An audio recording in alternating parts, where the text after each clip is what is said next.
पहलवानों का राज्य कहा जाने वाला हरियाणा इन दिनों गैंग, गैंगस्टर और गैंग वॉर के आग में झुलस रहा है। आए दिन यहाँ पर कभी गोलियां चलती हैं, तो कभी किसी की सरेआम हत्या कर दी जाती हैं, तो कभी कुछ तो कभी कुछ। देखिए, अब से 3 दिन पहले हरियाणा के झज्जर में एक फाइनेंसर की हत्या कर दी गई। झज्जर के डीघल गांव में। डीघल गांव अपने आप में कहीं ना कहीं मुझे लगता है कि जो फाइनेंस वगैरह कभी नाम सुना होगा वो हरियाणा के डीघल का नाम सुना होगा। खैर, इस पर चर्चा करेंगे अभी। आज एक बार फिर से वारदात हुई हरियाणा के रोहतक, वही रोहतक जहां पर हिमांशु भाऊ गैंग के आतंक से लोग वहां पर पीड़ित हैं, ग्रसित हैं, और वहां की पुलिस भी हिमांशु भाऊ जैसे बदमाशों को कंट्रोल करने की कोशिश कर रही है। रोहतक में अक्सर देखा जाता है, आए दिन कभी शराब ठेकेदार की गोली मारकर हत्या कर दी जाती है, तो कभी रंगदारी के लिए शराब के ठेके पर फायरिंग की जाती है, तो कभी वहां पर किसी से रंगदारी मांगी जाती है। आज भी वही हुआ है। रोहतक के एक गांव के अंदर एक शराब का ठेकेदार है जिसका मर्डर कर दिया गया। विकास नाम था उसका, नारादुर्ग विकास। हालांकि विकास भी पुलिस की जो जांच पड़ताल निकलकर सामने आई है, विकास भी कम नहीं था, जुर्म की दुनिया में वो भी शामिल था। दरअसल कहानी की शुरुआत ये हुई है कि विकास के साथ के 3-4 लड़के थे जो उसके साथ ही पहले काम किया करते थे। ये सब मिलकर काम करते थे शराब के ठेके वगैरह में। विकास का उनसे करीब 2-4 महीने पहले झगड़ा हुआ था, और झगड़े के बाद उनके बीच में अलगाव हो गया था, और अलगाव होने के बाद तू मैं शुरू हो गई। तू मैं जो शुरू हुई, मीडिया रिपोर्ट के हिसाब से मैं बता रहा हूँ कि जो अभी तक जानकारी आई है, क्योंकि अभी तक आरोपी पकड़े नहीं गए हैं। कल जब विकास अपने घर पर बैठा था, तो विकास को आरोपियों ने फ़ोन करके गांव के ही स्टेडियम के पास बुलाया। रात की बात है, और स्टेडियम में जब विकास पहुंचा तो उसके साथ उसके 2 और दोस्त थे। उन दोनों ने जब देखा कि विकास अपने साथ कई लोगों के साथ जब आ रहा है, तो उसके जो दुश्मन थे, यानी जो उसके पहले साथी थे, उन्होंने ताबड़तोड़ उन पर फायरिंग करनी शुरू कर दी। हालांकि उसके दोनों दोस्त वहां से किसी तरह से जान बचाकर भागे, लेकिन उनका टारगेट विकास उर्फ नारद था। तो शराब ठेकेदार विकास उर्फ नारद ही मारा गया इस पूरे मामले में।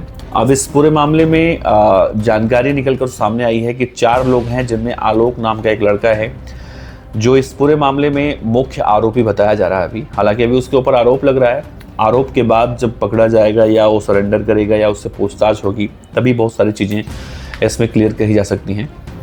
लेकिन विकास जो मारा गया है उसको लेकर कहा जा रहा है कि वो भी दबंग किस्म का व्यक्ति था, और अब से कुछ दिन पहले उसने सोशल मीडिया पर एक वीडियो पोस्ट किया था और कहा था कि पूरे इलाके में अगर शराब का ठेका किसी के पास रहेगा तो विकास के पास रहेगा।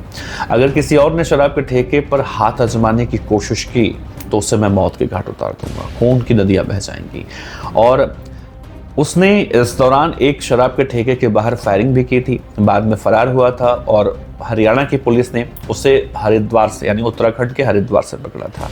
उस वक्त इसने वीडियो जारी कर एक बात कही थी, कहा था कि पुलिस से बड़ा कोई गुंडा नहीं होता है, पुलिस से बड़ा कोई बदमाश नहीं होता है। हालांकि उसने ये इसलिए कहा था क्योंकि कोई बदमाश अपने आप को बड़ा बदमाश समझकर बदमाशी ना करे। पुलिस ने उसकी सारी गुंडागर्दी 2 मिनट में निकाल दी, और अब तो फिलहाल वो ठीक ठाक चल रहा था, शराब का ठेका उसके पास था, काम कर रहा था, लेकिन अब उसे ही मार दिया गया। अब इस पूरे मामले में देखिए, आरोपी के पिता कह रहे हैं, माफ़ कीजिएगा, जो मृतक है उनके पिता कह रहे हैं कि उनके बेटे ने उनसे कहा था कि मेरा आलोक से झगड़ा हुआ है और वो मुझे जान से मारने की धमकी दे रहा है। तो इस पूरे मामले में आलोक की गिरफ्तारी के लिए पुलिस की टीमें बनाई गई हैं 3, और जगह जगह दबिश दे रही हैं, और संभवतः आरोपी बहुत जल्दी पकड़े जाएंगे। लेकिन एक बड़ा सवाल उठता है कि अगर आरोपी इस तरह से खुलेआम हरियाणा के अंदर गोली कांड करते हैं, अभी झज्जर का किस्सा तो मैंने आपको बताया ही था पहले वीडियो में कि 2-3 दिन पहले झज्जर में भी डीघल गाँव में किस तरह से एक 26 साल के फाइनेंसर को 3 आरोपी पहुंचते हैं और धनाधन गोलियां मारकर मौत के घाट उतार देते हैं। और जो लड़का मारा गया उस समय, उसके पिता एक प्रतिष्ठित व्यक्ति हैं, वो भी फाइनेंसर है, उसकी पत्नी एक एडवोकेट है, बीजेपी से जुड़ा हुआ था। सोचिए, आरोपी आ रहे हैं और ये नहीं सोच रहे हैं कि भाई तुम हो क्या, उसका अंजाम क्या होगा। हरियाणा के अंदर आज स्थिति ये हो चुकी है कि खुलेआम लोगों को मौत के घाट आरोपी उतार रहे हैं, अपने टारगेट को। अब ऐसे में हरियाणा की पुलिस इन बदमाशों पर नकेल लगाने के लिए क्या कुछ करती है, ये देखना बड़ा अहम होगा। इस खबर पर अपने विचार रख सकते हैं, अपनी प्रतिक्रिया रख सकते हैं। आपका बहुत बहुत शुक्रिया। नमस्कार।